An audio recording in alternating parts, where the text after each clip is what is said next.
I know most of you have thought that because now it could happen because we don't know how government really works anymore.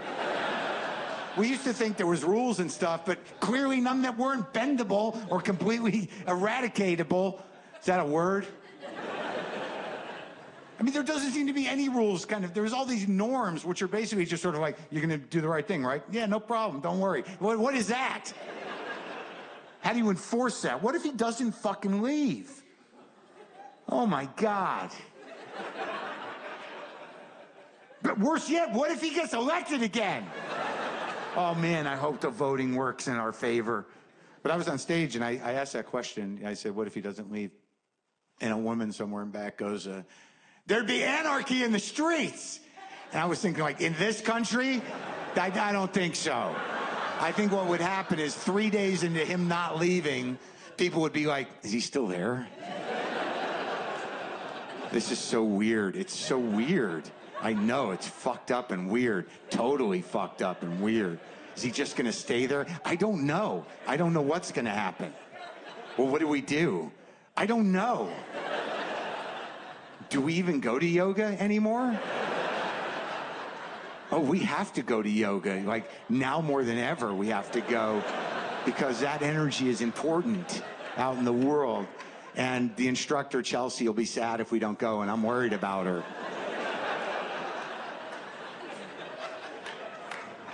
Oh, thank you.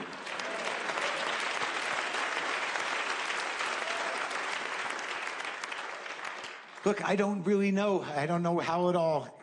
I don't know. Obviously, none of us do. And you're just trying to, get through it. I hate when people go, don't normalize this presidency. I don't think anybody is really normalizing it, but we're just trying to deal.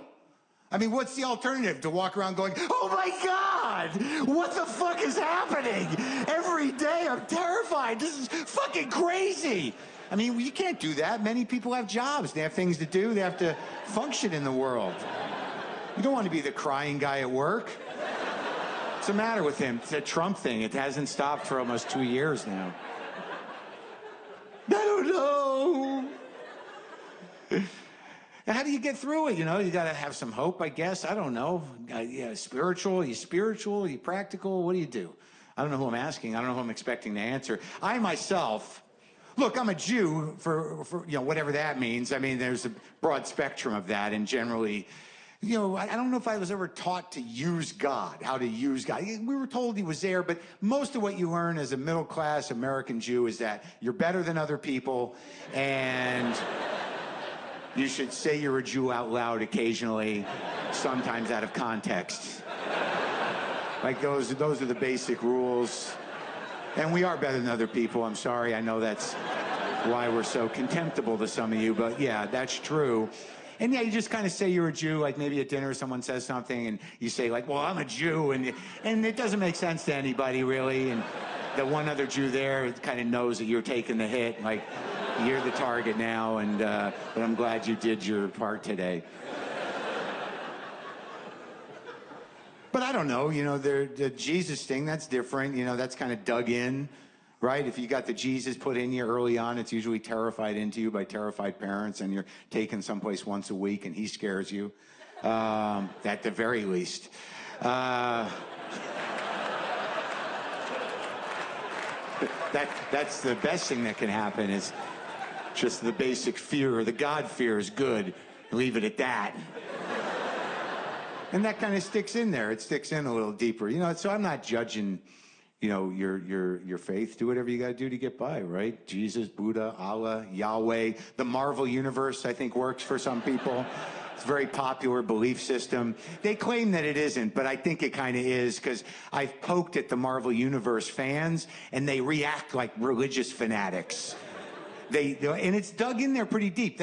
They will claim, the grown male nerd children will claim that it's just entertainment, and why do I got to be some sort of buzzkill? Why am I bullying them? Well, quite frankly, I think at this point, nerd culture, I'm punching up, all right? They're no longer, the huddled weirdos. They now sort of run the cultural apparatus. And I'm not saying, yeah, I am saying it's a shitty thing, but what I'm saying is that I think it's a belief system, and I don't think they're willing to admit that. There's a couple of bubbles, you know. You've got the Fox News bubble, which is evil and malignant. You've got the broader Christianity bubble, which can go either way. And then you've got, you know, the Marvel Universe bubble, which is culturally malignant, but not as evil as Fox, but it's troubling. It's troubling for a couple of reasons. One of them culturally is being like, if you're a grown-up who doesn't feel like they need or want to see those movies, you kind of feel bullied into going, and you have to literally resist. Like, I'm not going to go, because you know people, they're like, maybe it'll be fun. Don't go, don't do it. Don't give in, you're a grown-up, and you don't know what it'll do to your brain. Brains are very soft. They're a lot softer than we assume. There's a lot of people that are, you know, allowing themselves to become stupid, and they don't even know it, and it's sad when you're their friend. So, but like, you know, for grown-up movies, the studios put so much money into those Marvel movies, and it kind of pushes the grown-up movies into your home, which is fine, but you know, sometimes you want to see a movie like a movie with an audience, not just with your cat, in my case. So, you know, sometimes because of Marvel movies, you have to drive 25, 30 miles to a smaller theater to see a good adult independent film with other human beings, like-minded people, where you all get to leave at the end confused by the ending. And you can overhear other people saying things like, did he die at the end or he didn't? Why is that not clear? Well, I think the director wants us to be having this conversation. Well, I don't like it. Why can't we know whether he died or not? It seems important to the movie. Well, see, it clearly had an effect on you. Is this the effect you want, though? But Marvel movies... See, the reason I think it's a belief system is some of these guys are my age, the fans of Marvel movies, and they've been reading like Marvel comic books since they were like 9, like 4 to 10 titles a month for like what, 40 years? I mean, come on, like those of you who read the Bible when you were a kid, you got away from it probably, you know, you lapsed a little bit. You don't read the Bible now unless you find a lump in your armpit or something, you know, but it sort of got away from you. These guys still read 4 to 10 titles a month, and you're going to tell me that doesn't run deeper than just entertainment? Come on, there is a lot of grown male nerd children that when their life gets scary and existential and fucked up, you know, they bow down and go like, oh, Endgame will be out soon. They're like going, when is the next one coming? And I think they believe it deeper than you're assuming they believe it. And I think it's fine. You know, Jesus, Iron Man, doesn't matter really. These are good stories. They're good stories, good and evil, redemption. And oddly, you know, both of them, you know, could come back. Like, Iron Man died at the end of the last movie, but it's possible that he could come back. I think a lot of grown male nerd children are hanging on to hope, and they kind of know, like, he'll be back. And Jesus, of course, is prophesied. So, you know, we're on the precipice of 2 resurrections, folks. And I think it should be noticed or recognized that both the story of Jesus and the Marvel Universe created in Jewish writer rooms. A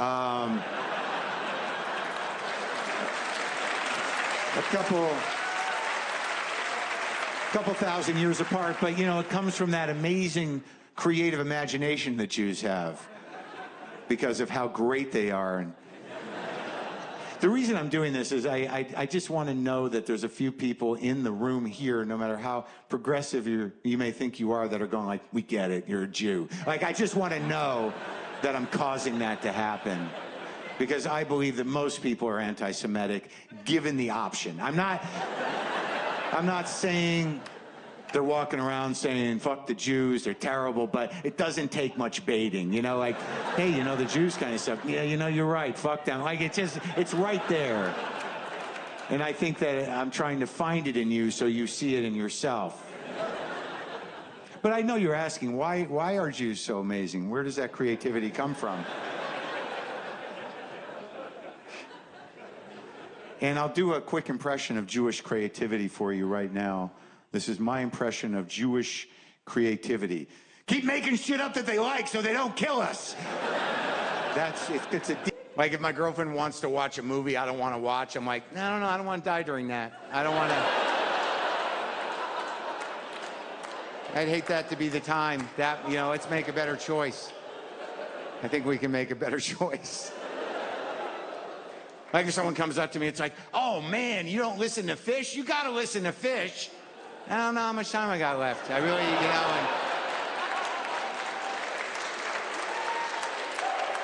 and yeah, and what if I like it? That's like the rest of my life, right?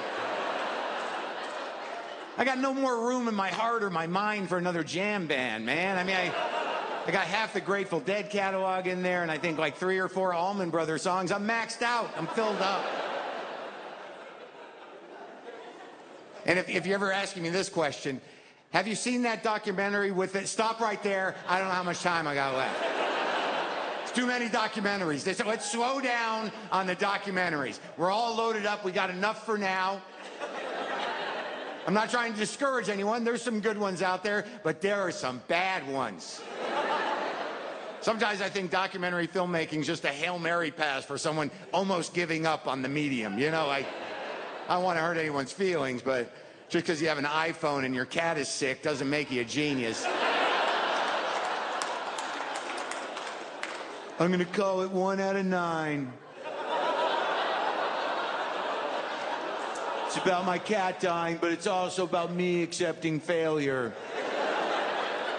I think this is much better than the one I made about my dad's struggle to buy pants in an unfamiliar store.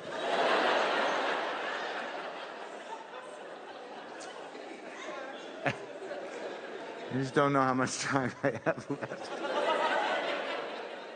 And I don't think, you know, I don't think I'm afraid to die. I prefer it happens quickly. Like the transition, I just wanted to be like, boom, boom. You know, I'd like my last words to be something like, wait, what? That'd be preferable. But the reason I don't think I'm afraid to die is this weird reason. It's a weird reason. Because I've always had this recurring image in my head, and I never understood it till now, and I think I misinterpreted it before. I'll just share it with you, because I don't know what you would do, but it's a recurring image I get, and it's just me hanging from a cliff. That's where we enter. Me hanging from a cliff. I don't know why I'm hanging from a cliff. I know there's no one around. I don't know what happened, but I'm hanging from a cliff. And I never picture myself climbing back up. It's only a matter of time before I'm like, oh. And I think that's because I'm not afraid to die. I also think it's because, you know, I'm not a control freak. You know what I mean? Like, yeah, anyone could scramble back up. It takes real courage just to let go.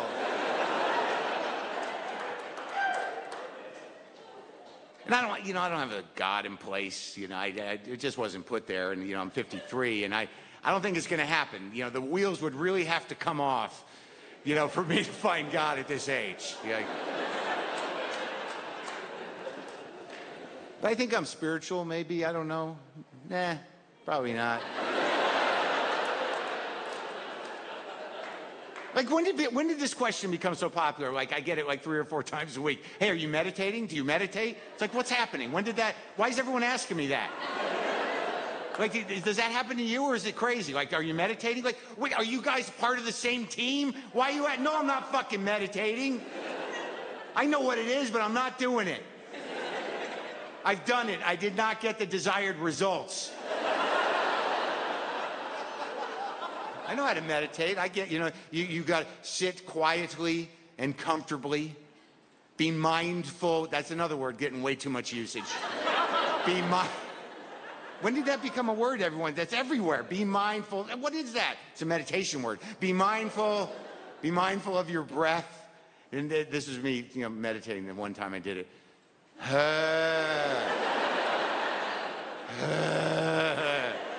Mindful of my breath. Ooh. Ooh. You be mindful of your breath, and thoughts will come, but don't lock onto them. Don't attach yourself to the thoughts. Just let them go by. Let the thoughts come, but let them go by. All right, so I'm mindful of my breath. Let the thoughts go by. I don't know what the hell he's going to do. Ooh.